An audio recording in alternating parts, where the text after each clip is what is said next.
Now it's working. Cool. Okay. Appreciate you guys hopping on here. Sorry for the technical difficulties. Still trying to figure out how to run this down and make it happen. Go ahead and wait for a few people to show up here. What is up? M. Hetler. Appreciate you hopping on here. Should have a few more people hop in. I'm going to talk about a few different things. Really get into some of the other stuff I do outside of just digital assets. So I gave a speech today at a corporate event, and just talked about self-improvement and some other things there for that group. But prior to getting into what I do now with Digital Ascension Group, did some consulting on the business side and like strategic M&A, help people scale their business and sales and increase their valuation previous to exit.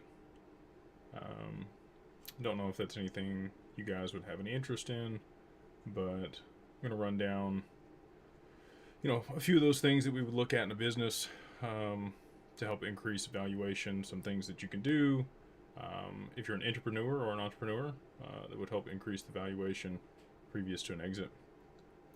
So, and I saw this on a video that Alex Hormozy put out the other day, and it's the first time, I say that, he's talked about this a few times, but I think that it's good to reiterate for people that may not be aware. So, doesn't matter. So lifetime value of a customer is going to be all the money that they spend with you over a period of time, over the time that they are a customer. And cost of acquisition is your marketing costs that it takes you to get one new customer. So if you're running paid ads, if it's an affiliate agreement with somebody else, there's lots of different ways that you can market. All of them tend to have costs associated with them, aside from just word of mouth. If your product's good and people like you, then they will refer people to you, and that's the best kind of marketing you have. But you always want your lifetime value of a customer to be at least 3 to 1 for your cost of acquisition. So if, costs you $100 in ads, you're going to get one customer in the door through that. You need them to at least be spending $300 over the full term that they're your customer to really have any chance of selling your business. Ideally, it's far beyond that. You're making 20, 30, 50, 100 times your cost of acquisition per customer. Those businesses become very lucrative. One that might come to mind for you would be Apple. Obviously, they run commercials, but at this point, they have market saturation, and people that are diehard Apple people will continue to buy Apple products almost regardless. Like, something very bad could come out about Apple, and they would still continue to buy the product because they love it, and they refer people to it, and everybody always hypes up the new iPhone, and because of that, they can sell it at a significant premium compared to other products in the market. Excuse me. The other really cool thing about LTV to CAC, if you do know these numbers, is if you're aware of your customer acquisition cost, and you can recoup that in the first 30 days that you have a new customer, then you get to the point where you can actually finance your marketing. And that lowers your cost of acquisition to 0, because now you're using credit to run whatever marketing you're doing and paying it off within the first 30 days. So there's no interest accrued and nothing else. And it takes a while to get to that point because you really have to understand, especially if you're running paid ads, what converts, if you have an affiliate agreement, who's selling. It could be 6 months to a year to really get that nailed down and get to the point where you can, effectively figure out what your cost of acquisition is and then begin financing it. But that significantly lowers your LTV to CAC ratio. Some of the other things that I would work on with people, appreciate you guys in the comments there, would be, profitability within a business. So if you are if your cash flow is a problem, and you're selling B2B, so if you're selling B2C, this is a little bit more difficult, but if you're enterprise solution selling to other businesses, you normally work on terms, and you'll be net 30, net 60, net 90, sometimes 120 if you're dealing with government or a really big corporation like GE. And the faster you can get cash in the door, the better, obviously. If you can incentivize people to pay you sooner, you can actually give them a slight discount. So you might do a 2 and 10 if you have terms with people to incentivize them to pay you within 10 days. You might take 2% off the bill.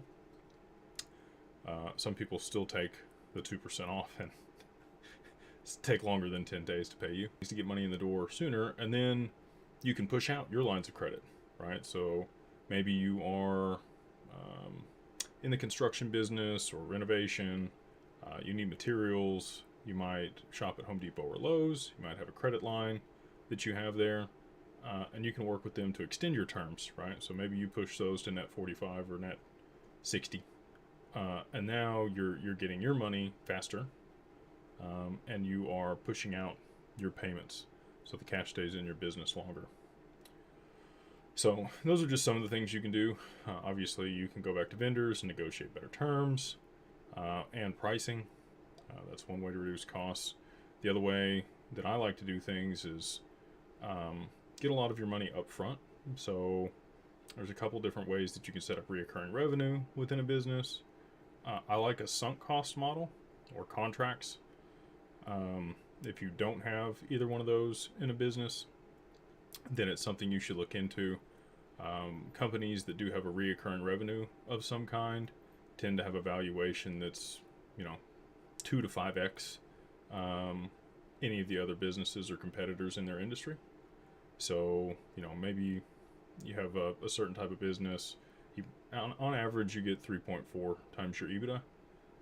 If you're in tech, if you're in medical, if you're in something that's considered really high growth industry, your multiple might be higher. Banking or financial services also tend to be significantly higher because they tend to be cash heavy and very profitable. Margins are large.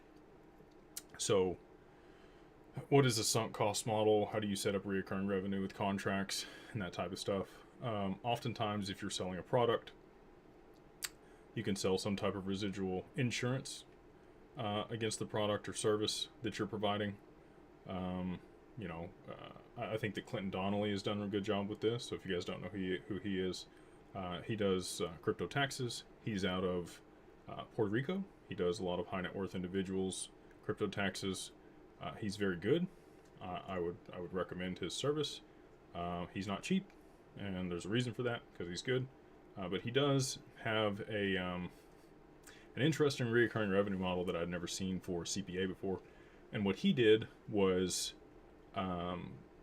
basically crypto tax audit, right? So he will defend you in a tax audit from the IRS if you pay his monthly retainer or the recurring revenue piece of his business. So he's already in the financial industry, and now he's got a recurring revenue component to his business.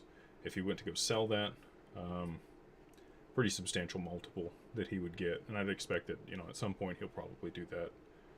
So a sunk cost model is where if you don't have government contracts or something like that where people have 3-year, 5-year terms with you, if you can get them to spend a significant amount up front and then charge them a low residual on the back end of that, it tends to work really well. Keurig is one of these, right? So you pay a bunch of money for the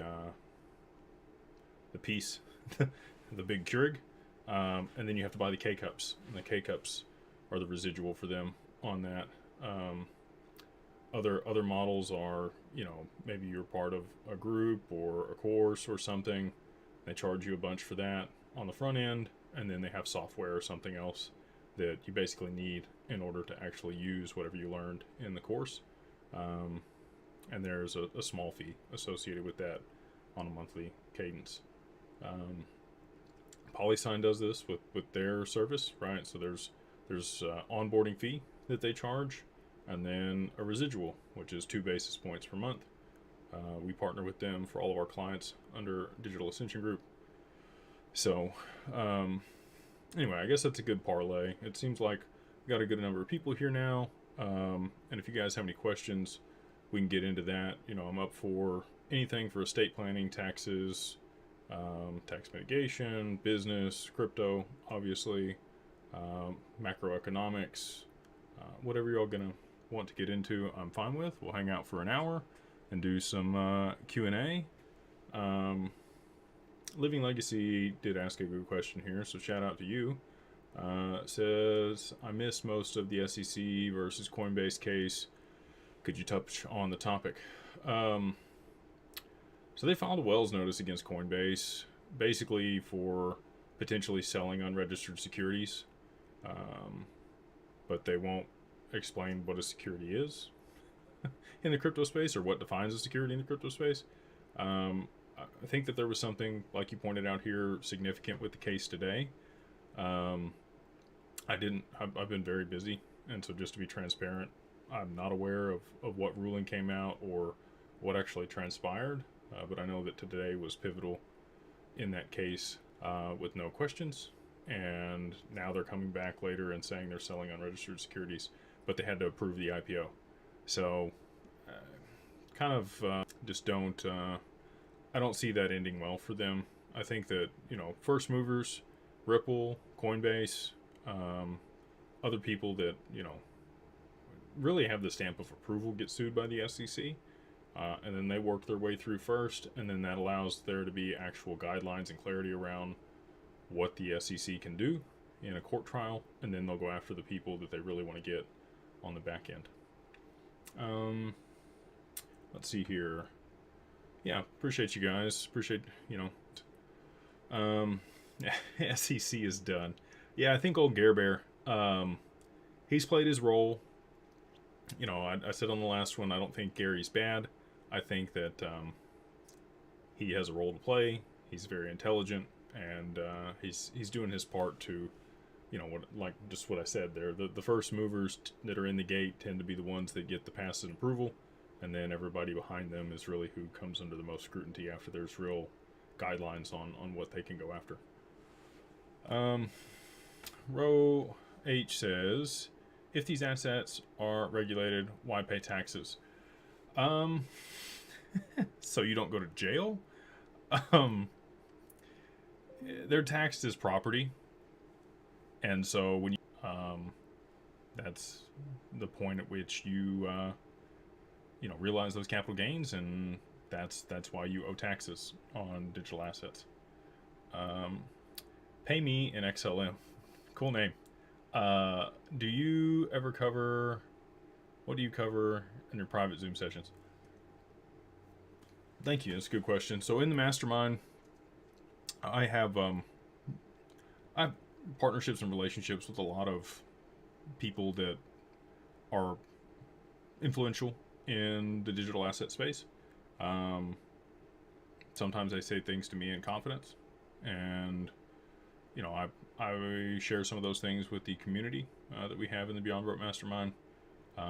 We go over the private investments that we do there, and you know, talk about due diligence on things. We get into, you know, specifics around tax mitigation, estate planning, how to structure things, what types of investments are lucrative, you know, things I'm looking at, deals that we have, a lot more things than I cover in a public forum. I try to provide a lot of value for our community over there in the Beyond Broke Mastermind. Let's see here. Dan says the judge is smart and will hear in 2 to 6 weeks. Yeah, that's what Jeremy Hogan was saying, was that the judge that is presiding over the Coinbase case is probably even more intelligent when it comes to digital assets than Judge Torres, which is hard to do. Judge Torres seems to be pretty proficient, understanding of the digital asset space. So if she's even, you know, has a greater competence, they do seem to be losing. Oh, this is a good one. Dimu Leon says, can you explain what F assets are in a simple way, because I don't know what they are. So I'm just going to speak to what I thought they were going to be. They haven't been launched yet. They're on Costa's testnet. And I think they're Songbird assets. I don't even think they're Flare or F assets yet. So they originally announced, I participated in the Flare drop. I've been here a long time. On the snapshot, it was taken on December 12th in 2020. And I was super excited because I thought that it would bring the liquidity from those assets onto the XRPL.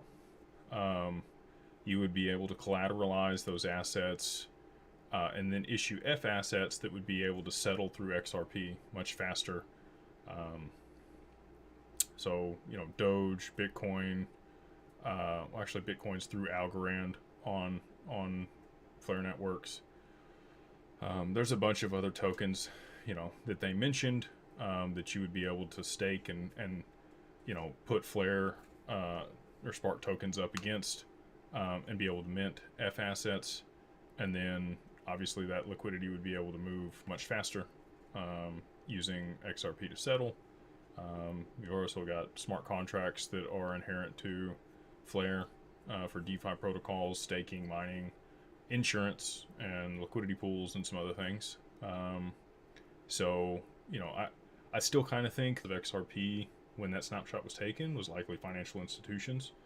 Ripple and Ripple employees did not get to participate in the Flare drop or the snapshot. So, who else would have been holding a significant amount of XRP then? Probably banks and institutions. So, who got the majority of the Flare airdrop? Probably banks and institutions. So, we'll see if I'm right on that. It's been a long time coming. We're 3 years into this deal, and they've paid some distributions. It really, and I don't think Hugo intentionally did it, but I think he's disappointed a lot of people in that project.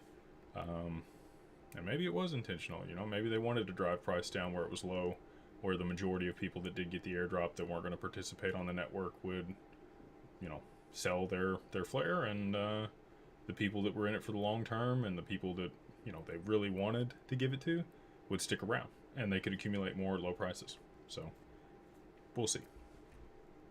Flare, Living Legacy says F assets are simply an assisted bridge onto the Flare network. Yeah, so you collateralize other tokens that are issued on other networks on top of Flare, and then they're able to be transacted on Flare's network.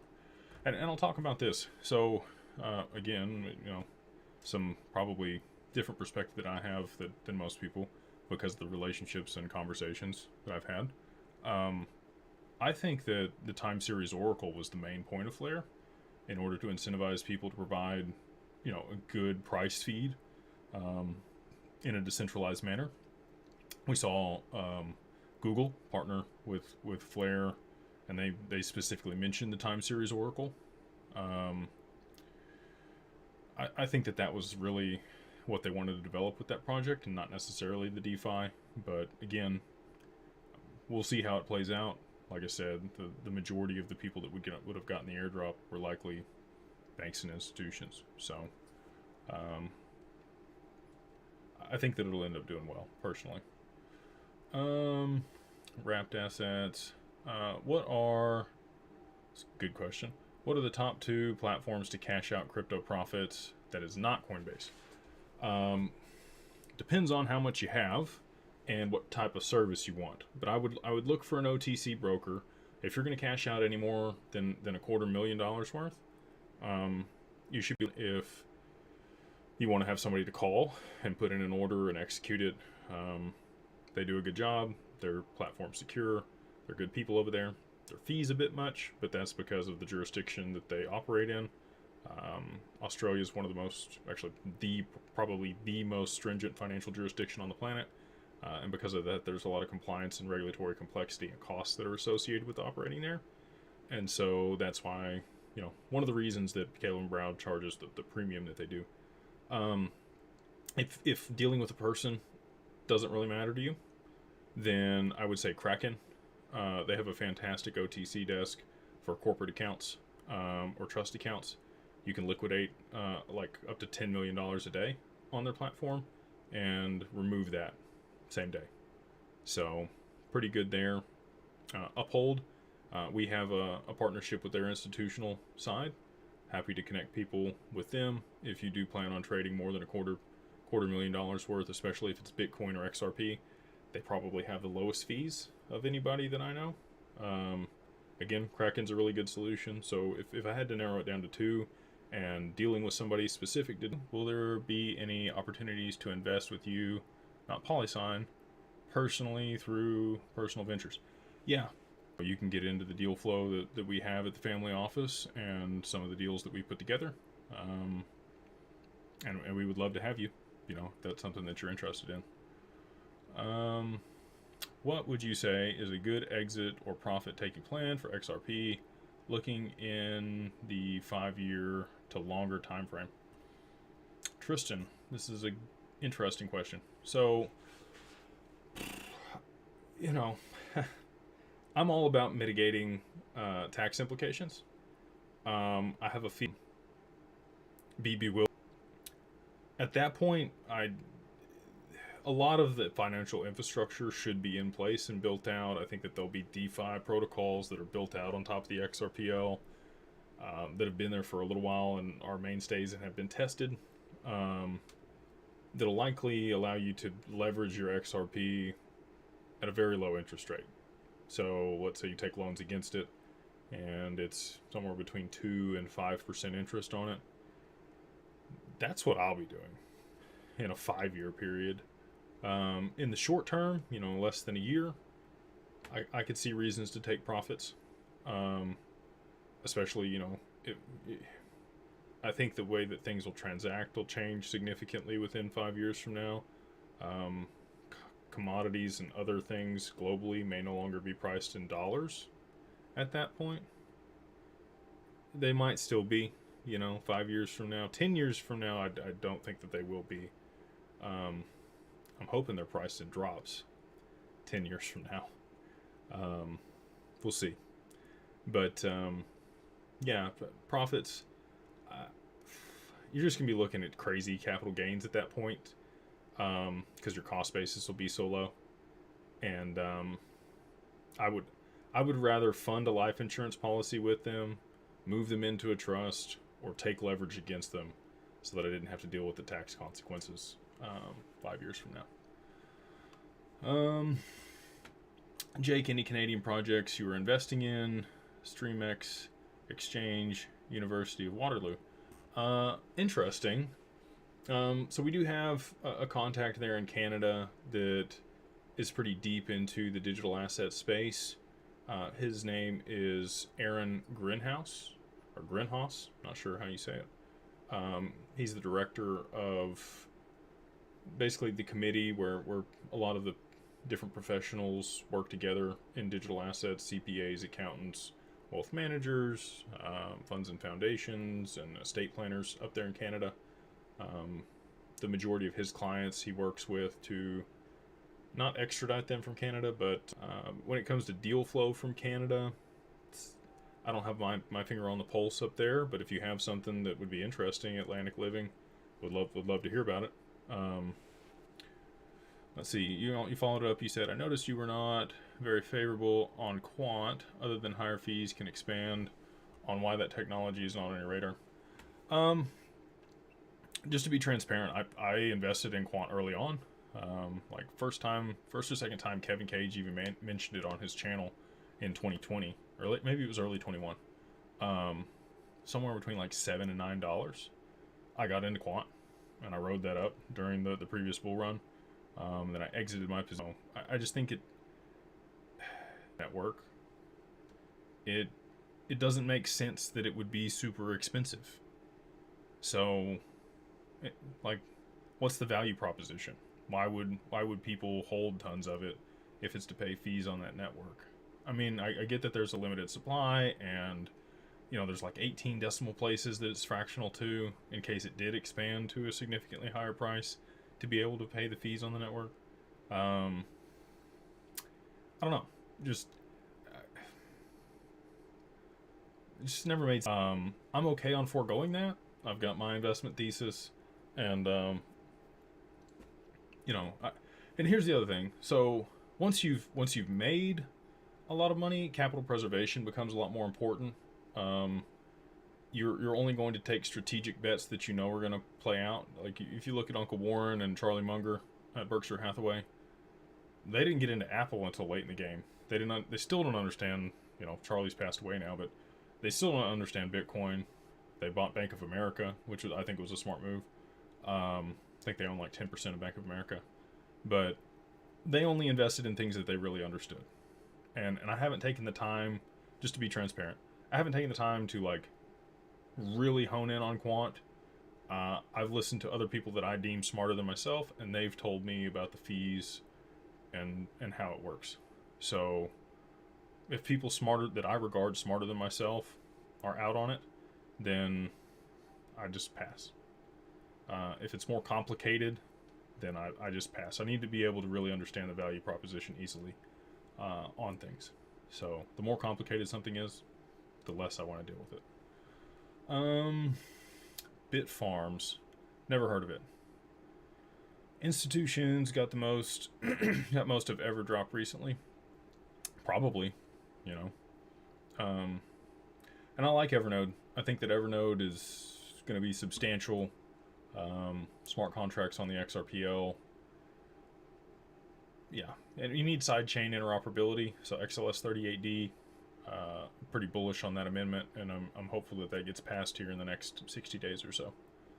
How high do you see the Oracle plugin on XTC network going this bull run? I don't know what token that is, but you know, I really like XDC. I think that there's going to be a lot of volume on that network, and the smart contracts from real world data to on-chain data, so that the smart contracts can be executed, I think is likely going to have volume pretty substantially, and would likely have some pretty significant price appreciation. I don't know what the project is, what the cost is right now.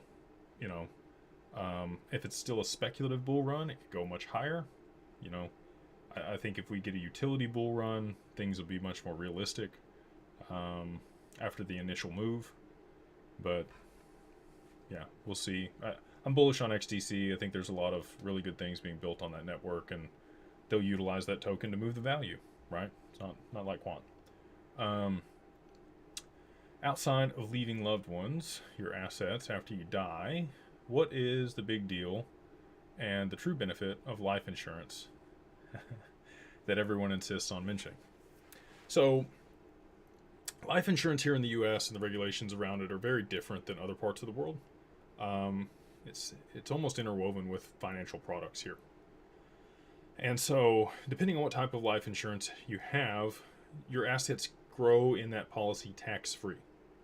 Okay, so if you make investments inside the policy, just like an IRA, you can swap them without any tax implications.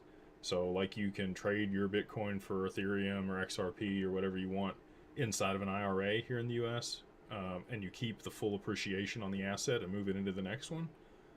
You can do that within a life insurance policy. So that's really the biggest benefit. Foundations are the same way, right? So you don't have tax implications if you're a 501c3, and you can use an endowment or a trading strategy there, and you get the whole appreciation of whatever investments you made, and you get to move that right into the next one without taking anything off the top to give to Uncle Sam. So if you're using investments inside of a life insurance policy, that's one of the biggest benefits, is you're going to compound a lot faster because you're not taking a big whack every time you sell an asset. You're not having to pay the taxes on it. Now there's some premiums and other regulations around what you can hold in a life insurance policy and how it has to be structured, and there's more to it than what I just stated, but it can be a very effective tool if it's structured the right way, if the fees are set up, and you're in the right investments. Jake, can you cut out? Oh, I'm sorry, I cut out. What's the recommended amount of cash to cash out using Caleb and Brown? If you do more than 7 figures, they'll work with you on the fee. So if you ask, if you don't ask, they're not going to. But if you're trading more than 7 figures, that's kind of the sweet spot, and you can really get things down. This is recorded, so I won't say how low they'll go, but it's like 1/3 their normal fee if you're doing more than 7 figures. So that's kind of the sweet spot for them. Uncle B Rad, what's up, man? Is Jake's stream choppy? Yeah, Starlink, it's not the best out here. I've got fiber. They finally put in fiber the other day, so hopefully, like a month from now, we'll be full steam ahead. Really good camera quality and audio, and it won't be choppy. So I appreciate you putting up with it here in the short term. I can turn the volume up on this thing if you guys want the volume up. Let's see here. Is that any? Well, here, we can pull it into the frame. You guys can see the mic. Here it is over here. Dim Leon says, if a new token launches all of a sudden, or someone is looking for a hard to find token that's not on Uphold, etc., what exchange do people go to that has the majority of these tokens? You use PancakeSwap or Uniswap. You use a DEX is most of the time where those get listed first.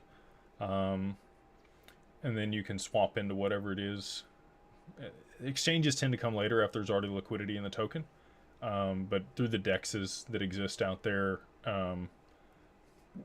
that's where you can normally get into things pretty early. Do you think starting a crypto tax business is a good idea? Since most of the people aren't informed on it, could be a booming business for years to come.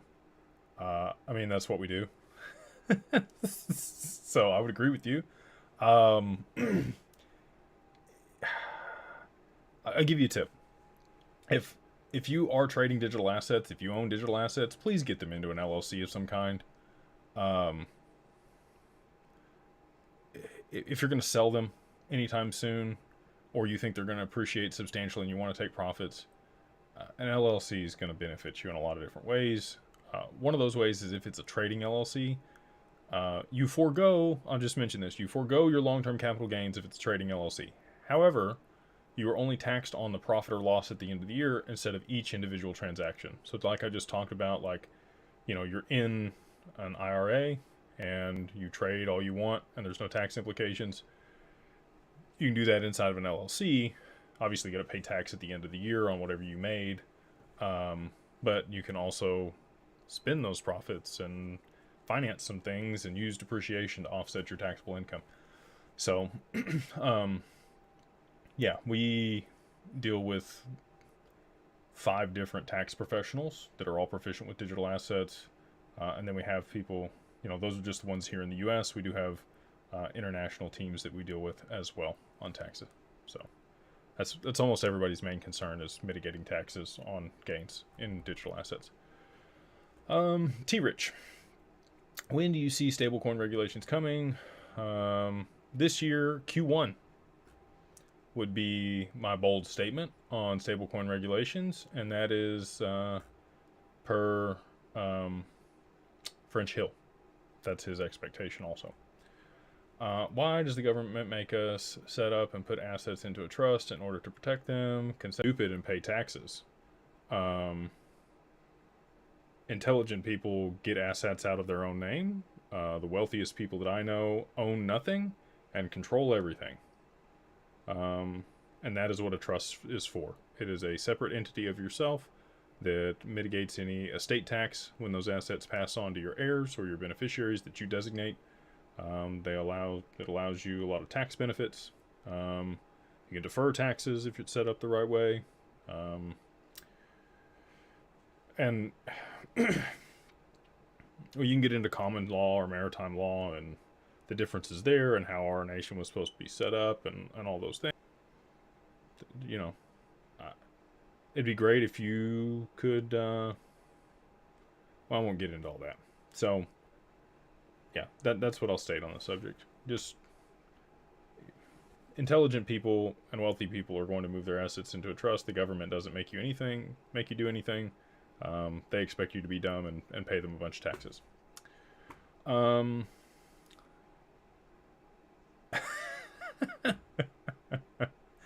I have big teeth.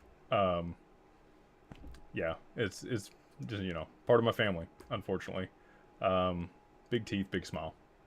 What are the benefits of your LLC formation service in Delaware instead of, let's say, Oklahoma or Texas? So we can form an LLC in Delaware if that's where you want to set it up. I would recommend Wyoming for digital assets in particular, and there's 3 reasons. Delaware would work for 2 of them. So you get no state tax in Wyoming. Oklahoma and Texas are the same way. The main benefit that Delaware or Wyoming would have over Texas or Oklahoma is attorney-client privilege. So you can remain anonymous. Your attorney or whoever files the LLC for you, their information will appear on the LLC, and if somebody goes to look it up and try to fill out, you know, who's affiliated with it, not going to be able to figure it out. They're just going to see the attorney's name. So that's one of the main benefits of those jurisdictions. And then the final, been the most forward-thinking state, most progressive state in all of the U.S. They had DAO regulations before anywhere else. You know, Kraken, the first federally chartered bank, is located in Wyoming. Ripple relocated from San Francisco over to Wyoming. Yeah, all of our LLCs are filed out of Wyoming for those reasons. Bebop, I cannot find cost basis over the years. You know, if you have a defining transaction where the cost basis happened, you can stipulate that. If it's, you know, you can't go back and calculate it because of how you aggregated the assets or it's too complicated, then I would, you know, when you move them from an exchange or whatever exchange you had them on to a cold wallet, probably work with the CPA to designate that as your... Yeah, you'd have to work that out, but I think that you could establish a cost basis with a defining transaction. Blockchain taxes will be accounted, B-Trade, and sale AI and blockchain will do what Jake Beyond Broke if you listen to this guy. Not sure. English is kind of broken there. I'm also AI and not real. Okay. You and Alter of Ego, man. Yeah. I'm definitely a real person, and you can meet other people that have met me. You can come to the event if you're part of the mastermind here in Dallas next month, and you can meet me in person, shake my hand, so that you know I'm not AI. Let's see here. Will the Fed or Treasury take advantage of XRP one way or another, or maybe the IMF? There's 1,700 pre-allocated wallets that Ripple has contracts with from the escrow. And if I was, you know, if I was DAI and betting dollars to donuts, or dimes to donuts, whatever he says, I would bet that all 3 of those entities that you mentioned there probably have an allocation. So the Fed or Treasury, you know, I'm with everybody else. I'm really hopeful that the Fed got rolled into the Treasury and they're going to abolish the IRS and all these other things are going to happen. I hope so. You know, I would love for there just to be a flat tax and we don't have this super complicated tax code. It's fun, a necessity. Okay. Dubai operates that way. There's no income tax. There's no capital gains tax. They just have a value-added tax on anything that you purchase that is not a necessity over there in Dubai. And I think that's great. I wish the U.S. would go to some form of that. We just have so many social programs and so much government debt and other things that require taxes to be paid. Hard for me to imagine them doing that. But, you know, hopefully we do. But yeah, I think either the Fed or the Treasury, whatever you want to say, and the IMF all have allocations of XRP. Jake, have you ever entered a carrot chomping contest? No, I've not. I don't do any competitive eating. What's a good bag for any of the ISO tokens? I keep hearing folks talk about this lately. Personally, I get what you can afford. Have a long-term plan. Yeah, everybody's allocation that is, meaningful to them is going to be a different amount. Everybody has a different income and a different situation. So, yeah, I would just say get what you can get. And don't risk anything that's going to put you in a position that you're not going to do well long term if it doesn't pan out.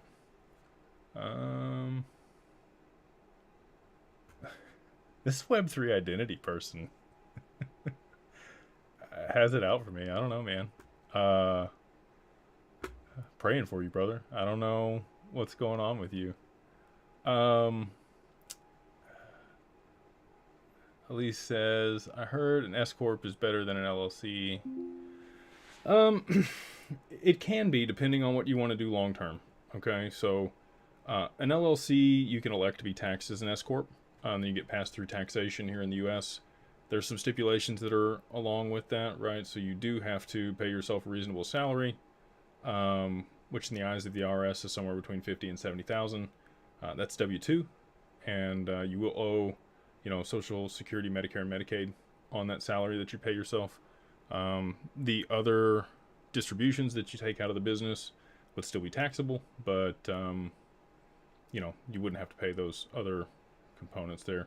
And like I said, an S Corp can be advantageous. Depends on the context of the situation. But an S Corp cannot be owned by a trust. So just take that into consideration if that's part of your plan. An LLC or another trust cannot own an S Corp. So that's why I like an LLC, and you just elect to be taxed as an S Corp. Let's see. Kev says, how can we set up a consult with your team? I need some tax advice with my digital assets. Yeah. So the mastermind's great for that. If you just got some one-off questions. But if you want to set up a time with me and our team, you go to digitalfamilyoffice.io and book a time there. Would love to chat with you. Miles Civis. Question: benefits of an LLC versus a charitable remainder trust if you intend to hold long-term or perhaps lend digital assets to enterprises. Well, so this is the problem with the charitable remainder trust. If you're going to cash out, that's a fantastic option, but this is what I was talking about earlier. You have to have certain investments and diversification inside of a charitable remainder trust. Annuities tends to be part of that. So if you're going to cash out and you want to offset those tax implications, you want to remain in control of that capital, and you want to be able to pay yourself an income and be able to write that off, and then do a lot of good things, right? You can, you'll designate a charity as the beneficiary of that trust, and you as the manager can take a salary out of it. Depending on how it's structured, whether you pay yourself first or pay the charity first, you might have some different tax implications. The LLC just gives you a lot of flexibility and freedom here in the short term to then use the assets in an unencumbered way. You could lend against the assets in a charitable remainder trust, but again, there's only a portion of the assets that you could move in there. The rest of it you're going to have to cash out in order to be able to diversify the way that's stipulated for a charitable remainder trust. So people that sell you on that, be leery of them. All these things are tools. There's no right or wrong answer. It just depends on what's best for your situation and context. That's the other reason we like PPLI for what you're talking about here instead of the charitable remainder trust, which is private placement life insurance. We can put an insurance wrapper around the assets and fund the policy with the assets if it's over $5 million. So just keep that in mind. And you don't have to worry about tax implications because you didn't cash out. Dan says he inspired me to go ahead and get a YMO. Congrats, Dan. I think that'll be well served, man.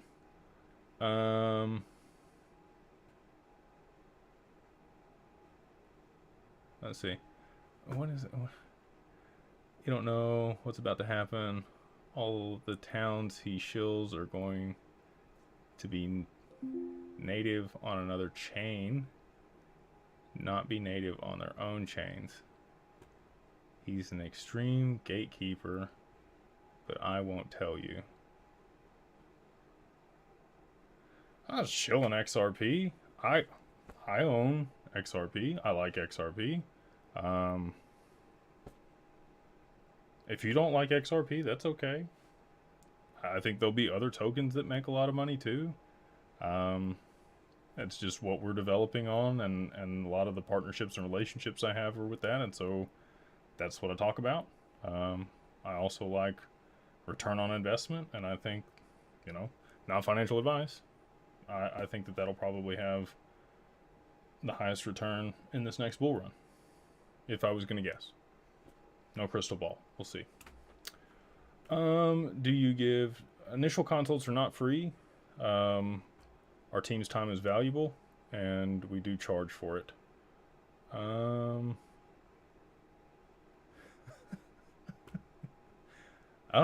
don't know who this Web3 identity guy is.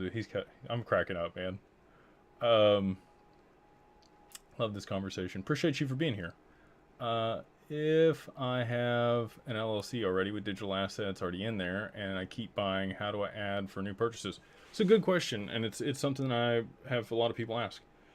So normally you would have a written consent or written action that you would file as an amendment, along with your operating agreement for any assets that were added to the business, so that your accounting could keep up with it. But because these are public ledgers, you can still purchase things in your personal name through your, exchange or whatever account you've been buying through. And as long as you've moved the wallet address that you're holding your digital assets into the LLC or the trust, when you transfer the assets from whatever exchange you purchased them on into that wallet, they then become property of the LLC or the trust. And because it's a public blockchain, it's denoted right there on the blockchain, right? So it's easily accessible. You can review all those transactions, and that can serve as your written consent or your written action for moving the assets into the entity. So really don't do anything different than what you've been doing. Just, be able to reference those if you need to for your accountant. Where are your offices located in the U.S.? Where are appointments made face-to-face? We're in Dallas, Texas. So if you would like to meet face-to-face, we've got a location there that I meet clients at, and happy to set it up that way if you prefer to do that instead of Zoom. We also have professionals in Colorado, Utah, Wyoming, Florida, New York, California, and Arizona. Different components of the family office, but all those people would be happy to meet with you in person as well if you reside in any of those states. XRP is mentioned many times by the IMF. Go and research it. Yes, it is. They wrote a paper in 2014 where they referenced the exchange rate peg, and the abbreviation that they used for the exchange rate peg was XRP. And shortly after that, Ripples was rebranded as XRP. Coincidence? Maybe. I don't think so. Karen Christian says, I understand that you're saying about moving holdings into a trust and or an LLC, but wouldn't it be prudent to see at least some sort of significant movement in price as confirmation first? Well, it depends on where you live. Talked to a lady today that lives in the UK, and their lifetime gift tax threshold is £400,000. So if she waits for significant appreciation and things are far beyond that, when she goes to move things into a trust or gift them into an LLC, you're going to owe some steep taxes just for moving them out of your name into your estate. So the lower the valuation is, when you can move the assets into the entity, if you do expect them to have significant appreciation or semi-significant movement, like you stated, the sooner the better, because after they appreciate, they're now that value. You've got the cost basis. You're going to be in a position where you might owe taxes. Here in the U.S., the lifetime gift tax threshold is 12.92 million. And so that's per person. So if you're married, you get 25.84. And, if you think if your assets are going to exceed that value, then it would behoove you to go ahead and move them into an entity aside from your personal name previous to price appreciation. Do you recommend getting an LLC in any area of the Dakotas, or do you recommend sticking with Wyoming? South Dakota is another good jurisdiction for an LLC for digital assets. We have clients that have set things up there. Cheap, same as Wyoming. No state tax, attorney-client privilege, and they've got some business incentives there in South Dakota that are actually pretty good. So, and they tend to be, there's only like 800,000 people in the state. So they need to incentivize people to move there and do business there. And so there's a lot of things. And they're progressive on digital assets. Not quite as progressive as Wyoming, but if you reside in South Dakota, then that might be, a good place to have it. I would recommend using a registered agent if anonymity is important to you, even if you do reside in the state, and utilizing a P.O. box instead of your home mailing address when you set it up. So let's see here. Sly says, do you know so good on digital assets? You don't even know. Same thing on real estate. Same thing for any investment there. You have no lifetime gift tax threshold. Let me repeat that. No taxes. You can gift to your heart's content there in Canada. So you can wait till post-liquidity event. There's a pretty prominent personality on Twitter that is Canadian. And, he's pointed out multiple times that he doesn't see the point of being proactive and setting up an LLC or trust previous to price appreciation. And for him, there's really no point. You can just wait because you don't have to worry about any tax implications. Especially, then you'll be able to afford establishing a trust. It's not cheap to do.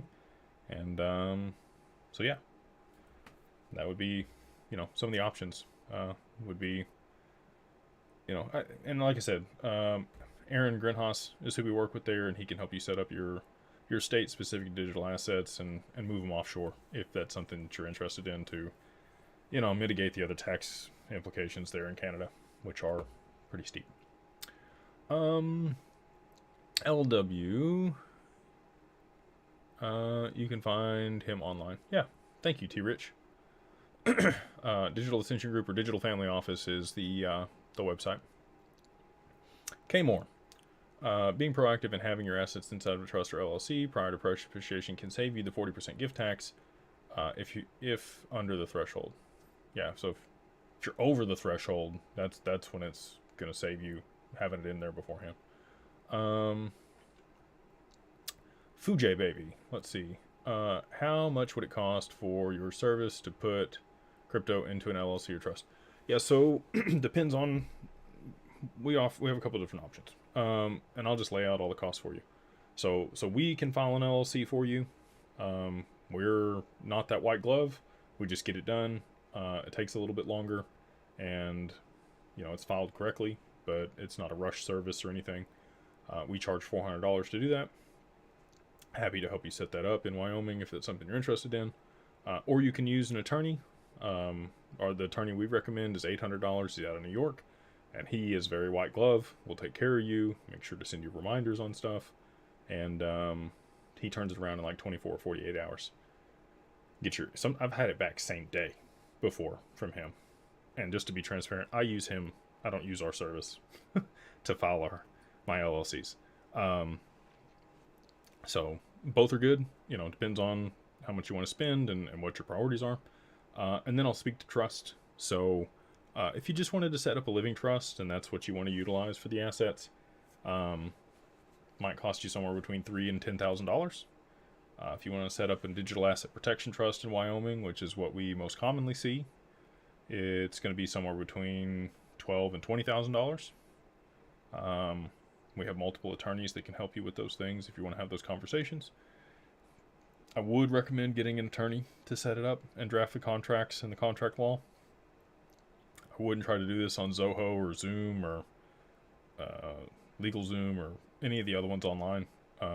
Nolo, they don't quite cut it when it comes to trust. You can probably get away with an LLC there.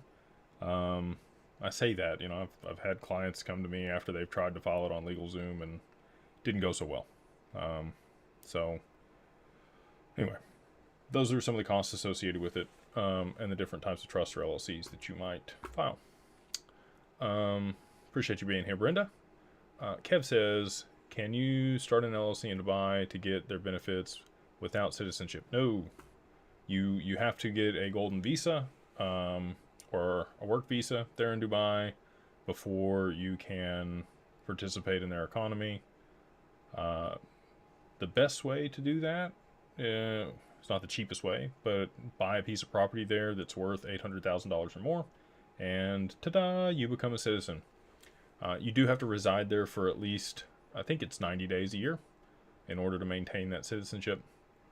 And again, you get the benefits that I stated as long as there's a double tax treaty with the other nation that you have citizenship in.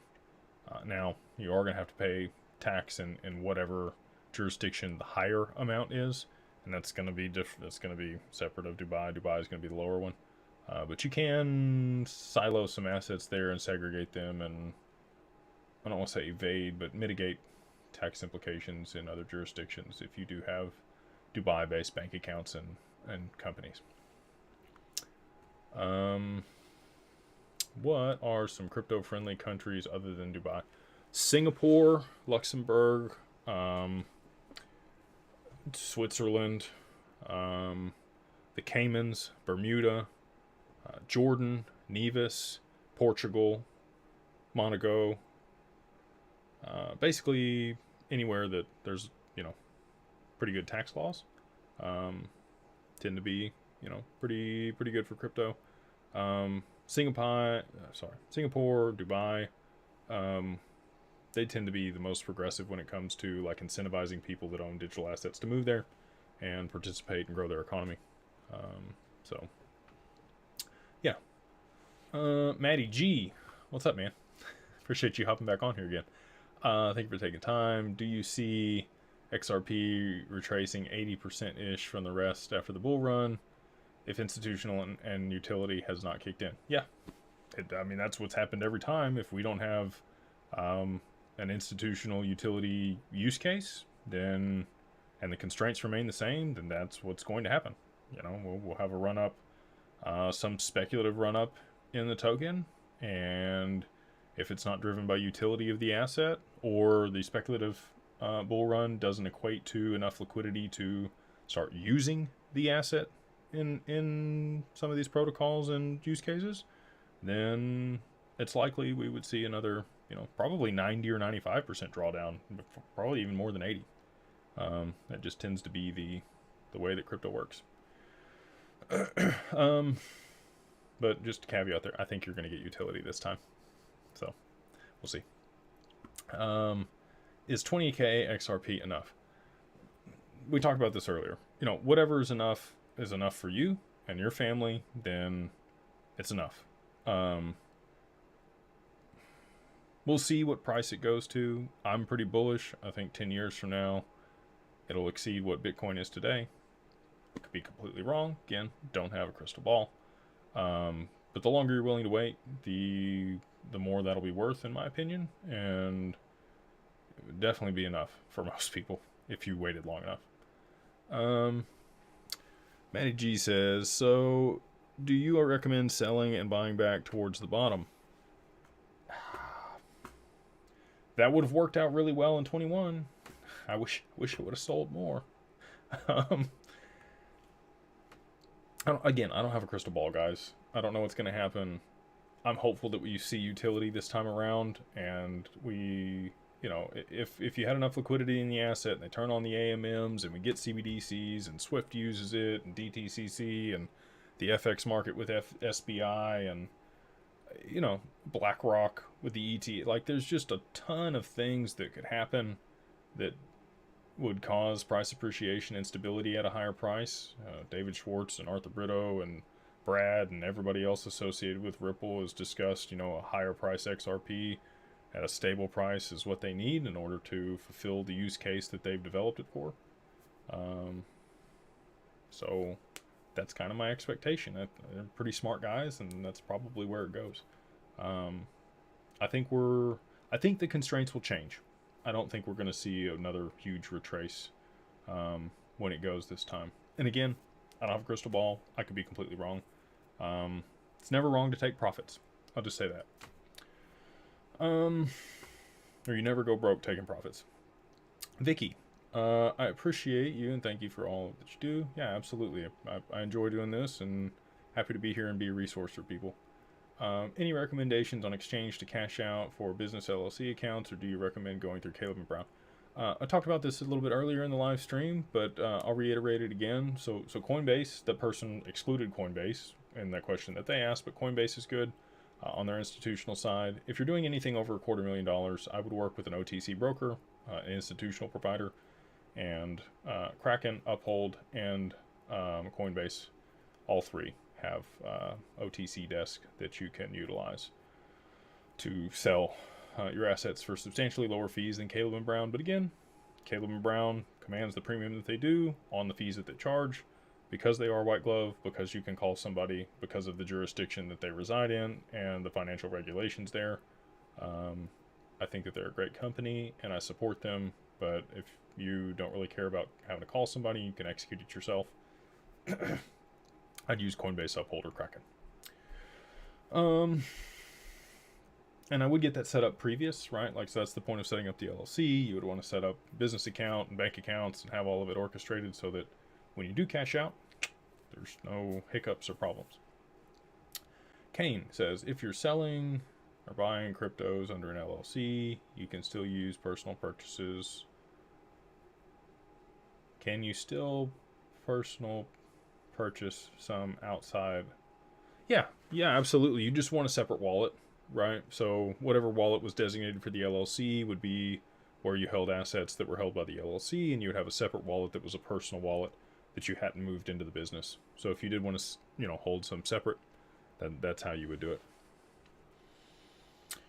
I don't have any business or even business experience. I just work 9 to 5. If I own crypto assets, can I even have an LLC to protect my crypto? Will that be illegal if I don't do business? So you can file a holding company here in the U.S. or an investment company that's in the business of holding assets and taking distributions and allocating capital. The NIACS code for that is 551112 or 551114. Both of those are fine to file your business as. And if you go to the bank, they will be fine with that. And you just tell them, this is my business account that I'll be taking my investment returns to. And, I expect to see 6-7 figures in here at some point. I'm going to go ahead and fund it and set it up today. And later this year, I should be taking that distribution. And then I'll be able to pay myself and allocate capital and do other things with it. So, yeah, you can definitely have an LLC and use it as a holding company. Thanks, Katie. Appreciate you. Let's see here. Appreciate you guys. Y'all are nice people. Defending me. Thank you. Ellis is selling half of my crypto bag to enjoy money soon and putting the rest into an LLC or trust. A good strategy. Just make sure you set enough aside for taxes if you're going to be selling it under your personal name.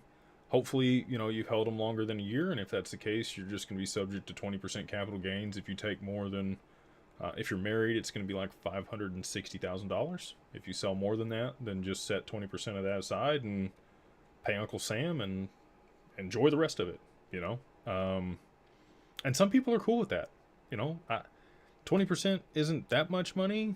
It could be, if you're selling $10 million, you're going to owe Uncle Sam $2 million of that. Up to you, though. Some people are better they're like, it's simpler, it's easy, pay my taxes, I don't have to worry about it. And I respect that. If that's the decision you make and you don't want to deal with the complicated tax law and all the other. I had a guy the other day that was like that. He was like, look, man, like, you've run me down all these different roads that we could go down, and I've realized I'm just going to pay my taxes, and I don't want to worry about paying the extra money to file a trust and LLC and do all the stuff that you talk about. And I'm like, cool, but at least you know your options, right? Like, you thought through it, decided, it's not for me. And anyway, so yeah, everybody has a different strategy. You're at a different point in life. You might have debts, you might have things that you want to do, and that requires money, and there's no wrong answer. And it's your investments, and you get to decide what you're going to do with them. Just be, again, aware of the possible liability of somebody suing you and taking them, and the tax implications that are going to be associated with the capital gains that you're going to have. As long as you're aware of those things and you choose to make those choices, good to go. You should consider doing these Q&As more often. Appreciate you. Yeah, I think that we could probably do these a couple times a week. We have two meetings a week in the mastermind, Beyond Broke Mastermind, Saturdays and Mondays, where I get on there and I do, answer a lot of questions for people in the group.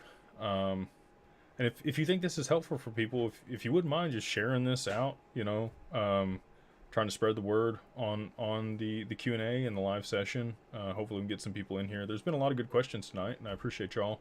But if you are finding value, if you wouldn't mind, like, subscribe, and share, would be very much appreciated. I'm in Oregon, and there is no state gift tax. You are correct, but there still is federal gift tax, and that's the 40% I'm talking about above the gift tax threshold. So, different states have different taxes. That's again why I like Wyoming, because they don't have any of that. There's no state gift tax or income tax, extra tax there. If you are in California or New York, would highly recommend getting an LLC in a separate state that doesn't have state taxes so that you can mitigate some of those tax implications. Crypto Nomad says, how much does it cost to get assets transferred into an LLC the proper way? Well, so again, through our service, we do it for $400. Set up the entity there in Wyoming for you, file the EIN number, articles of incorporation, get you the registered agent. We can get you a letter of good standing if you need it. You can pull that up yourself if you need it too. And I send you the template for the operating agreement and the SOP on how to transfer your assets into the LLC. It's pretty easy. You're just going to draft an operating agreement.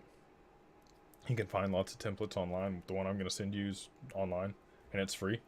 Pull it up. The last page of that's going to be a capital contributions page. On that capital contributions page, you're going to list the wallet address, the nomenclature for whatever the asset is, XRP, QNT, XDC, whatever it is, BTC, ETH, the amount of the asset that you're moving into the LLC to start it as the capital contribution, and then the dollar amount on the day of transfer. So those are the four things you're going to list, and then you're going to get that notarized, and voila, you have now moved your assets into the LLC.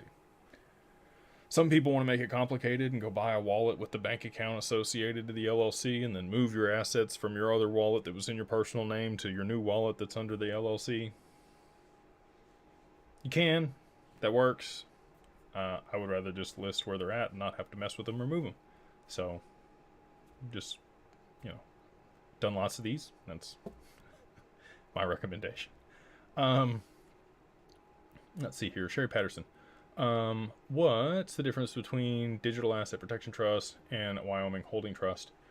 It's going to be the language in the contract and how it's written. A holding trust, I'm not sure if you can be the trustee of that company, and some people will want that, just so you know. An asset protection trust or digital asset protection trust requires that you designate somebody aside from yourself as the trustee, and their job is to make sure that you're not removing assets from the trust in order to pay off creditors. So they have to sign off on transactions for you to get access to stuff. Yes, I know, that's a pain in the ass, but somebody comes after you, they're not getting your assets. Let's say you rear end somebody and they come after you, they find out you got some money, and as soon as they get a lawyer, the lawyer's going to look at your estate and see that you have an asset protection trust in Wyoming, and this is what they're going to tell them. They're going to say, hey, look, it's going to cost you about $2 million in 2 years of your life to go after this person, and then at the end of all that, you're probably still not going to get anything. And so that's a really big deterrent for people coming after you and trying to sue you. With the holding company, if you are the trustee, it could open you up. It's not quite as ironclad, I guess would be the difference. If it's structured the way that I think it is. But the main difference is going to be the contract law and how things are written. And who's designated as the trustee. Is the best way to structure a trust to cover / hold my LLCs and S Corp the best way to go? Okay, so again, completely dependent on your long-term vision for your estate and how you want things to be. If you did want the LLC solely under the trust, I would advise you to go ahead and set the trust up first and then file the LLC with the trust. It causes problems if you do it the other way. You can't ever fully move the LLC into the trust. But sometimes you wouldn't even want to, and for a lot of the time we don't. Most of the time we do want an LLC separate of the trust, and we often leave some assets in there, somewhere between 5 and 30% of your holdings you might hold in the LLC outside of the trust. And the reason for this is so that we can pay the taxes at the corporate level instead of the trust level. Taxes at a trust level tend to be significantly more than at the corporate level. And so if you're generating revenue with the assets inside the trust and outside the trust, and you're able to pay the taxes on the revenue that was generated inside the trust with the LLC that's outside the trust, even if, the trust owns 30% equity or 70% equity in the trust or in the LLC that's separate. I know that was a lot, probably a lot of word vomit that was difficult to understand. Trust, LLC, this owns 70% of this, you pay taxes out of this, and it costs you less money. So that's how we see it structured often. Thoughts on Stronghold? I think that it's a really good layer 2. Seems like, a lot of people have gravitated toward that. I think it's got some use case. I'm more bullish on Avalanche than I am Stronghold. But, yeah, I think it's a good project. You rock. Thank you, man. Appreciate you, Boy Wonder. It's a good name. When will stablecoin regulation pop up in the U.S.? I still think Q1. I think French Hell has called it. He's in Congress. He knows. I think Q1 we get stablecoin regulation. And the implications for that, I think, are going to be pretty significant for Tether. Again, I don't have a crystal ball, but that's my anticipation. If you have your assets with Caleb and Brown, are you still subject to the same tax laws? If you're a U.S. citizen, you are subject to U.S. tax laws. Plain and simple. It doesn't matter where you sell them at. Regarding your previous comment about the differences between trading and non-trading LLC, do you see the need to file them differently when filing the LLC? Are there any post-setup requirements, such as a business agreement, that differs between the two types of LLCs? Yeah, so in your operating agreement, you're going to have, general business language about what the LLC does, how it operates, what is it member managed, is it manager managed, how the distributions are removed from the company. You're likely going to say, what type of business, like I said, the LLC is into and what it's doing. And if it's a holding company, it's a consulting company, you can be pretty generic and bland about that. But if you are in the business of trading digital assets, it does need to be stated somewhere in the operating agreement that you're drafting. Are there annual fees associated with trust and LLCs? If yes, elaborate briefly. Yes, there are. There's always filing fees in whatever jurisdiction. So like Wyoming for an LLC, unless you have more than $5 million worth of assets, maybe it's 20 million. I think it's north of 20 million in assets in the LLC, then it's only $60 a year. Not that bad. Most states are going to cost you more than that. The registered agent is always going to be a fee. So if you're using somebody else's address aside from your own, and you filed it in a different jurisdiction, you're going to have to be cognizant of that. The maintenance on a trust, depending on what type of trust and who is the trustee, might also have some fees associated with it. So yeah, there's always going to be costs associated with having entities filed and maintaining things in your estate. And that's why you want to make sure you have a team of CPAs and lawyers and other people that are on the up and up, maintaining, your stuff for you, understanding what the compliance and regulations are doing, if there are changes, just staying ahead of those and making sure that they have your best interest, and they're aligned. So, yeah, to answer your question a lot more concisely, yes, there are fees. So what do you nest the LLC in a trust, or is it an either or thing? Yeah, so you I'll give you a visual. So one of the ways that I'll give you a couple ways you can construct this. So some of the family offices we work with, they have a C Corp up top, and they'll have an LLC that manages the capital that they pay a fee to. Below the C Corp, they'll have LLCs that come off of it that are owned by the C Corp. So down here, there's 3 LLCs. They might be in private equity, real estate, that are specific to those types of investments or assets that might be held within those LLCs that are majority owners of each of the LLCs. Okay, that's one way you can do it. Another way you can do it is you have a trust that goes around everything. You're out here, okay? Somebody sues you, they can't get to anything inside the bubble, the trust. All right. Inside the bubble or trust, you might have a holding company up top that holds the assets, and you might lease those assets to subsidiary companies that do different things with them.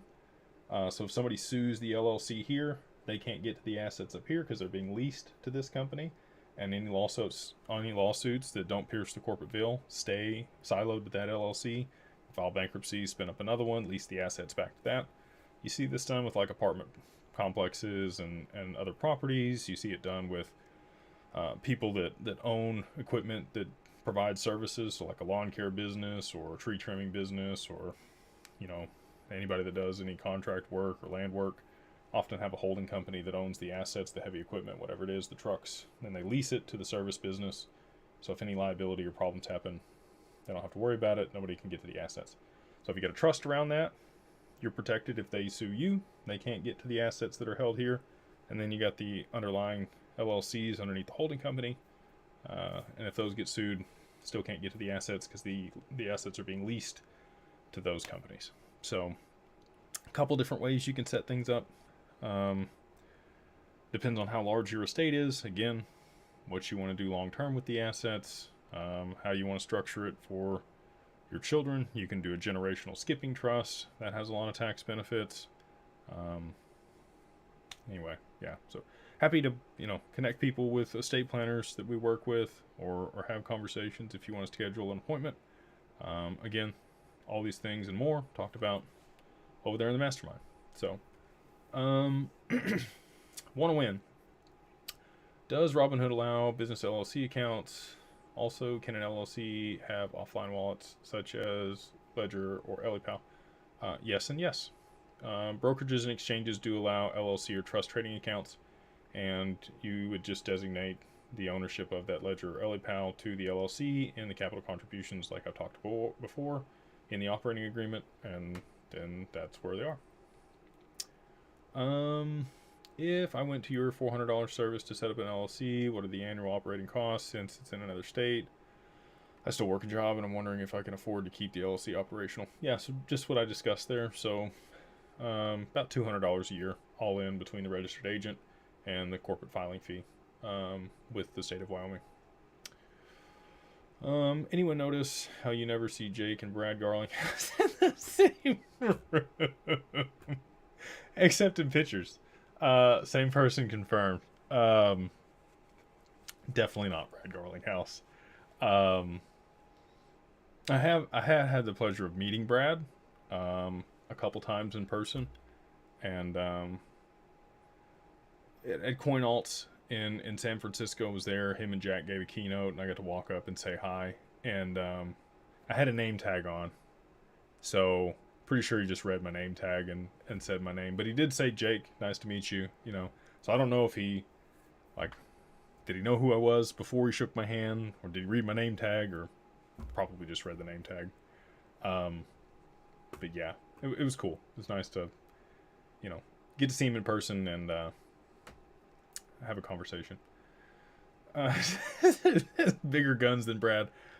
Yeah, you know, not to brag, but I would say Brad's in good shape. But he's not, you know, 230 pounds and a previous bodybuilder. MR says Jake's social membership's only $25 a month, and you get all this info plus meetings. Yeah, we try to provide a lot of value in the mastermind, man. I every other mastermind I've been a part of, I've had to pay a minimum of $3,000 to get in. That was the lowest tier, and I wish I would have got to try things and like feel it out a little bit more before I paid that amount of money. I did get my money back on every time I've invested that much money. The people that I've been able to get around, the rooms I've been able to get in, the insights that I've been able to get from other people in those groups have been invaluable. Would pay it again and again.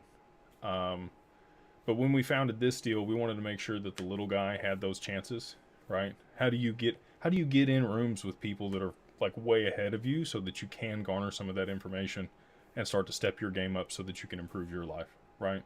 And some people only can afford $25 a month.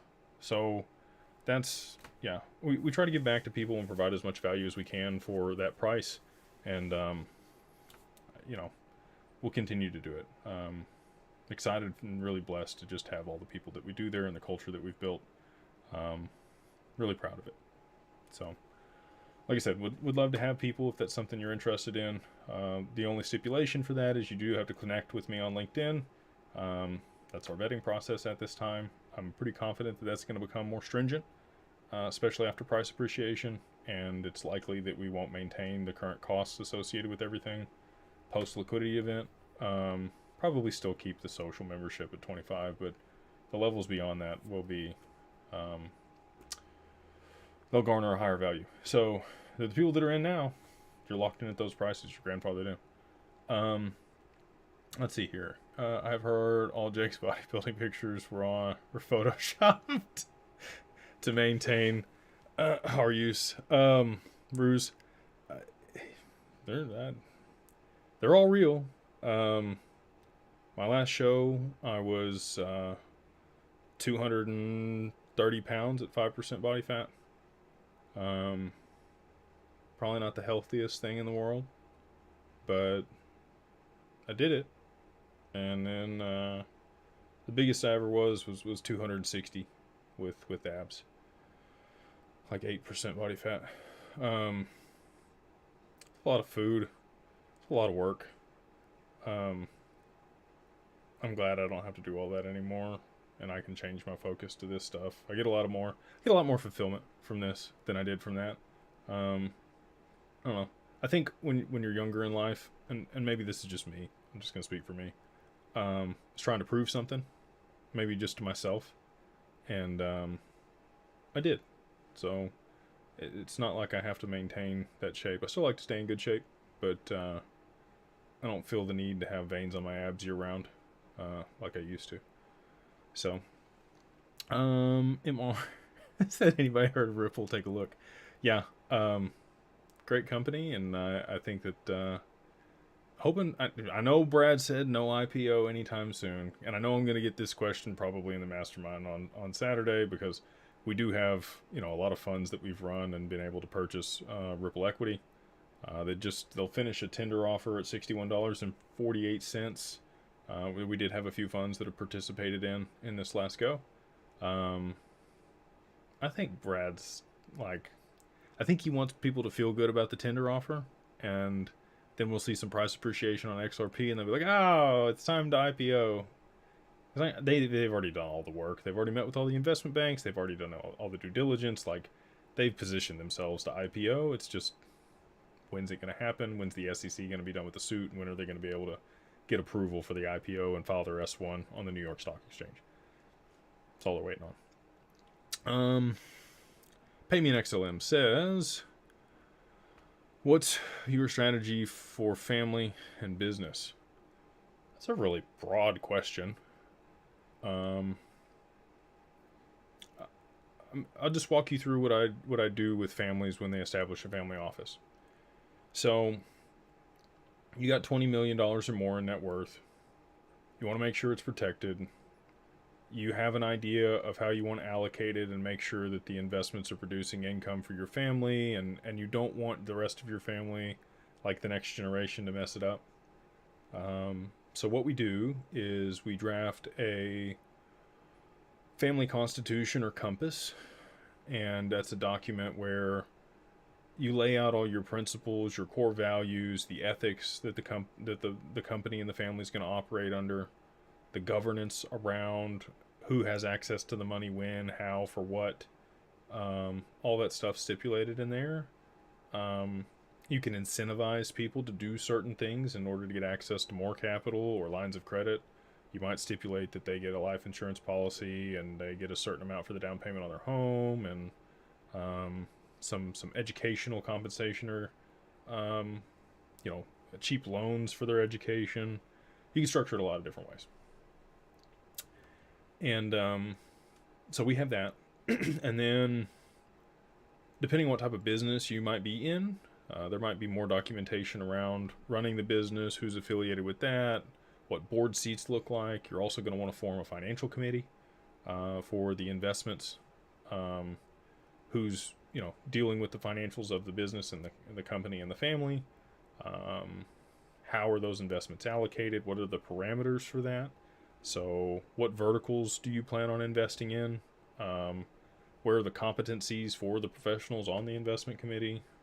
Who can sit on the board? So the difference between the investment committee and the board in a family office or a family business, you're going to have a pretty high qualification for people to sit on the financial committee. They might have to have been an investment banker if they are somebody within the family that wants to be on there and make the investments.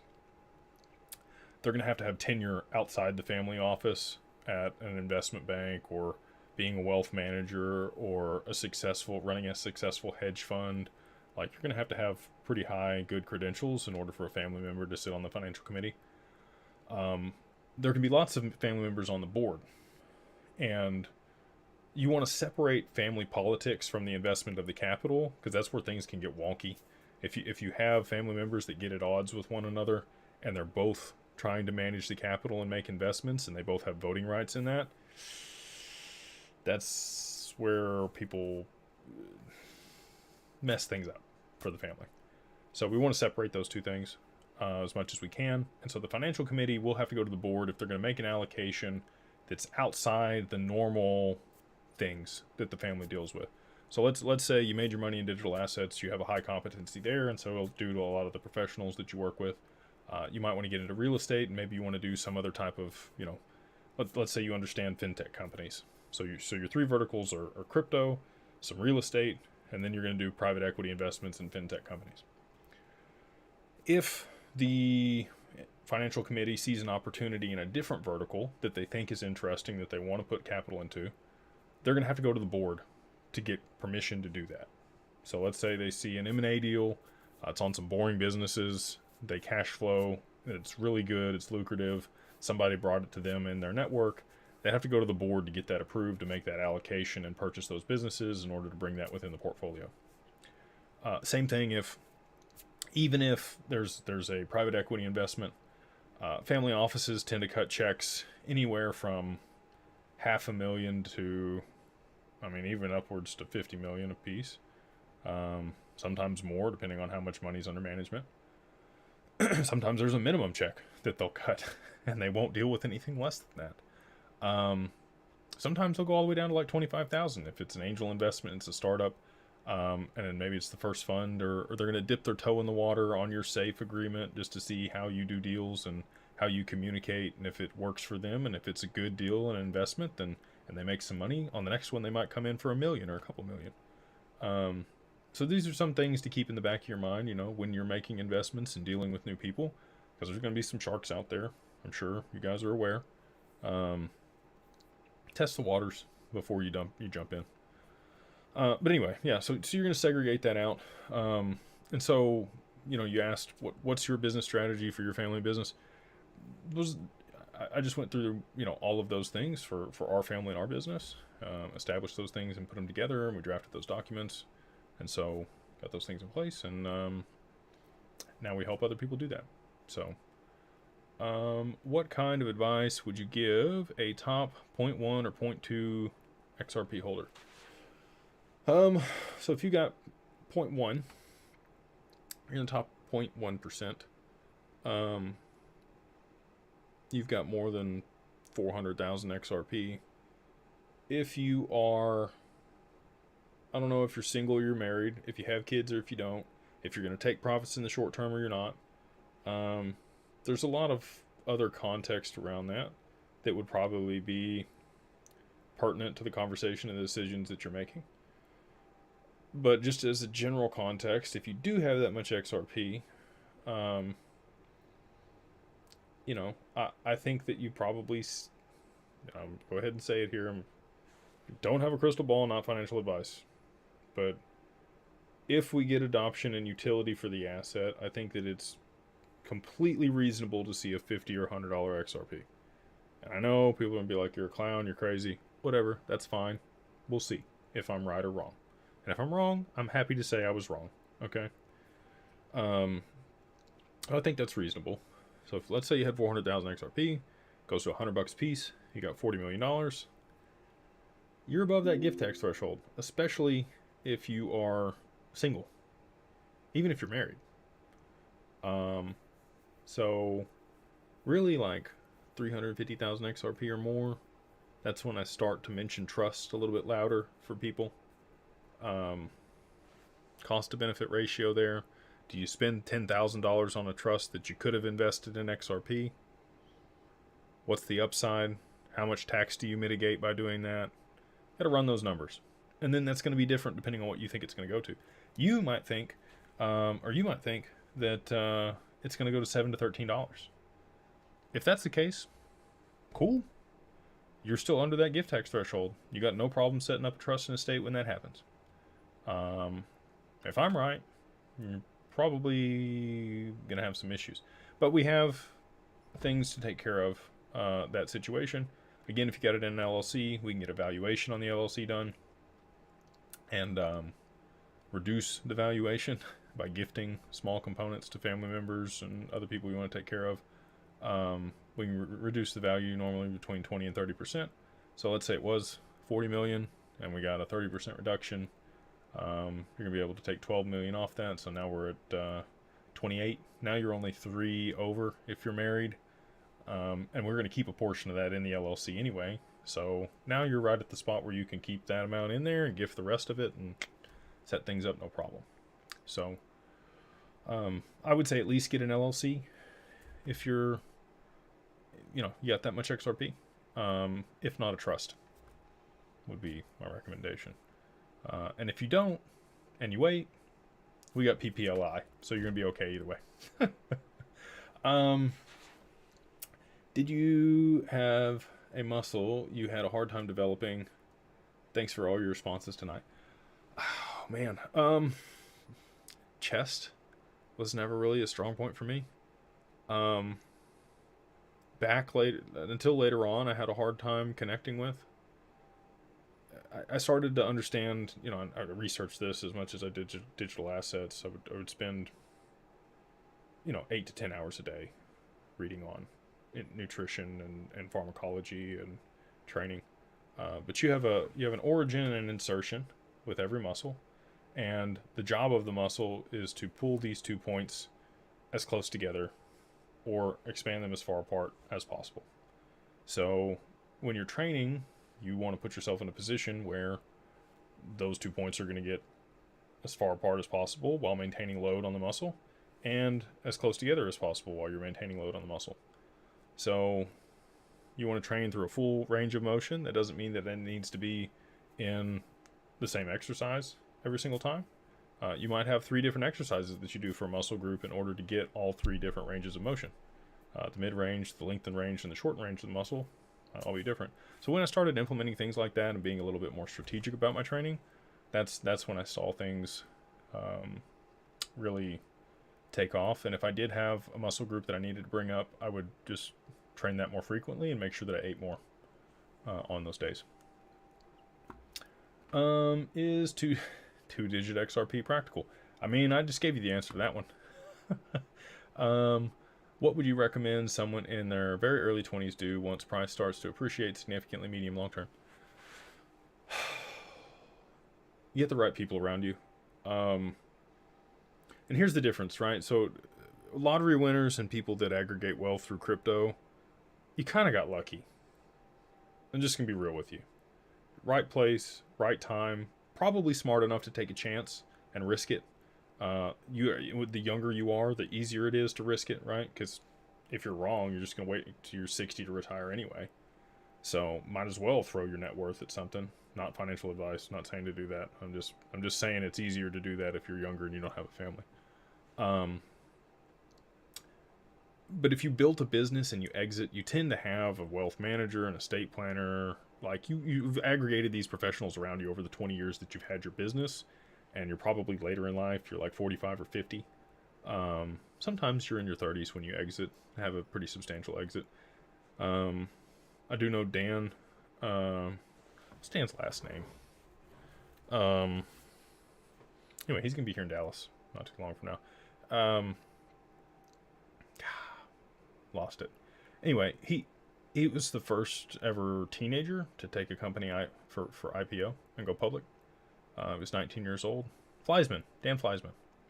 I don't know him that well, but I have met with him and spoke with him a few times. Very intelligent guy. But it's few and far between when you see somebody become a centimillionaire or billionaire in their early 20s or mid 20s or late 20s. Most of the time it's early 30s and on. But if you aggregate a lot of wealth in crypto, you got new money. You want to get around people that have the expertise in wealth management, estate planning, and tax mitigation, and all those things, so that you can protect yourself and make sure that you don't squander it. You should only have to get wealthy once. So that would be my advice for somebody that was in their early 20s. Best way to off-ramp as a retail investor. Kraken or Coinbase.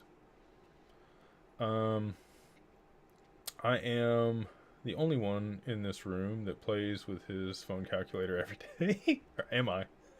And gets excited thinking about the different crypto numbers prices going up in the future. You're not the only one. I'll tell you that. If I had an LLC set up in Wyoming through you guys, can I still set up a bank account there in my home state? Yeah.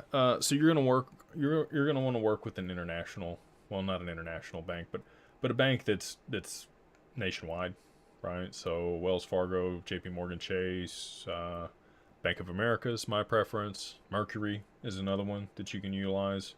All those are good. If you're gonna be in a different state than wherever your LLC is, it's probably gonna have to be one of the larger banks that you're dealing with. Otherwise, you're gonna have to jump through a bunch of hoops, and it's a pain in the ass. I've tried to do it. Just letting you know. Best way to off-ramp as a retail investor. Best way to mitigate taxes as a retail investor. Best way to mitigate taxes as a retail investor would be to get your assets out of your personal name. There's not a better way to do it than that.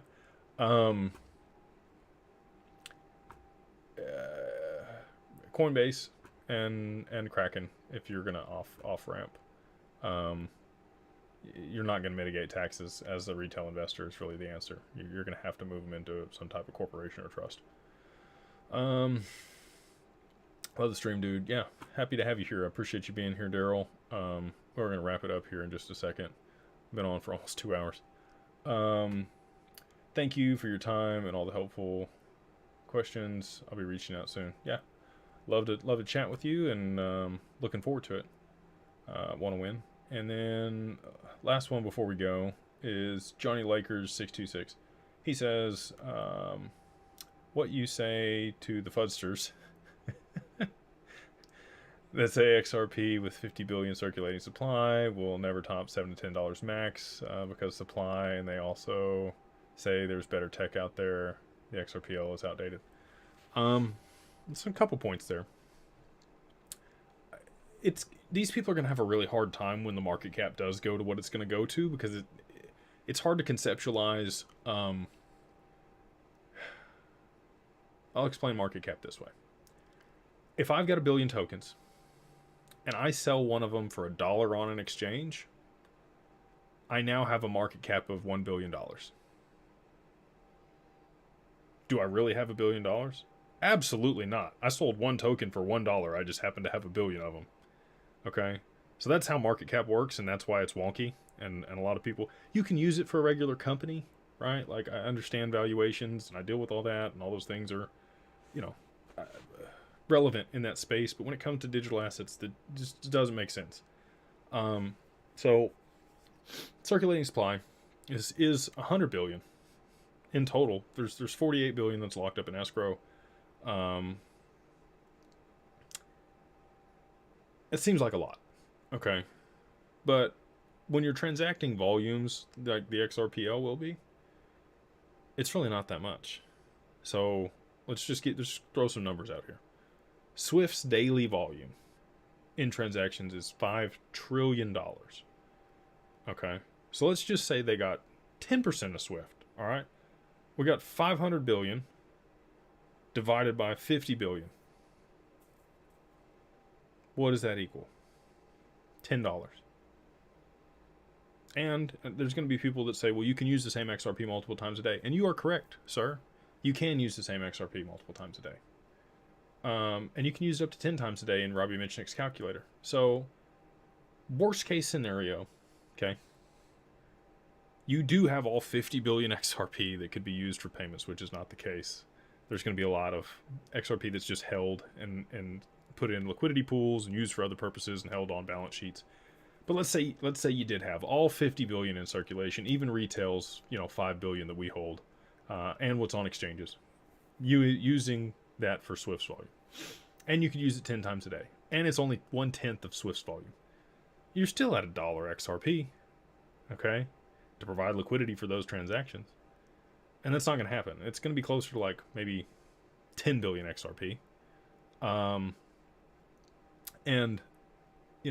again, it's not going to be used 10 times a day. There's going to be people that are holding it, want to hold it on their balance sheet.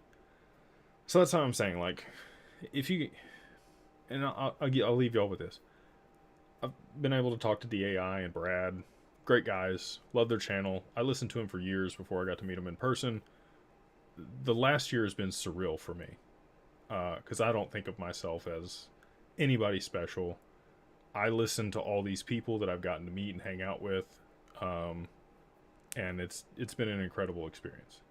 And so, in one of those intimate conversations, he told me, when I talked to Brad told him, we're either right or we're really, really right, okay?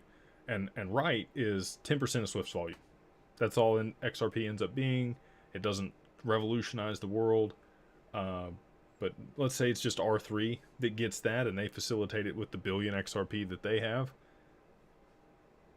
1 billion XRP moving $5 trillion a day, or let's say it's 1/10. So you got 500 billion divided by 1 billion moving it.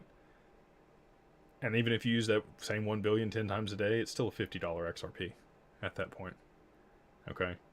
So that's just one use case. That doesn't count the stock market, DTCC, Project Ion that, R3's developed that's running in tandem with the current markets. That doesn't count the FX market, which SBI runs 10% of the volume for. That doesn't count commodities, that doesn't count real estate, that doesn't count derivatives, that doesn't count bonds, annuities, all the other debts. Like, all of that stuff's going to be tokenized, and it's going to be tokenized somewhere. And I'll touch on this last piece that you mentioned here before I let you go. So, you said there is better tech out there. And I would agree with that. There's stuff out there now that, I don't want to say blows the doors off XRP, but it's faster. Sometimes it's more secure. Certain circumstances works better, even. what I would challenge that with is they don't have the partnerships, they don't have the team, they don't have the marketing, they don't have the integrations, they don't have the history. Okay? Banks don't just adopt something overnight. Max. They're going to trial something for a decade before they're going to implement it. The XRPL has been running 12 years, almost 13 years, with no errors since the Genesis block was removed. And there might have been errors in that. I don't know. I can't check it. Okay? So, there's been no errors in that whole time. That's a testament, right? Solana's gone down. There's not any other network that hasn't had some horrible clusterfuck catastrophe that's happened in the last 10 years. So that's why they're going to use the XRPO. They've trialed it. They've tested it. It's been proven. It stood the test of time. So, anyway, yeah, that's my explanation there and why I think it's going to go substantially higher than that. We'll see. Again, I don't have a crystal ball. I've made my bets. I put my money where my mouth is, and we'll see how that pays out for everybody. So, go ahead and wrap it up. I do appreciate you guys joining. Sorry I was a little late again with the technical difficulties tonight. I'm going to try to get this right and figure it out for y'all. We will continue to do these on Wednesday nights, so if this is something you enjoy, we'd love to have you back. Please like, subscribe, share.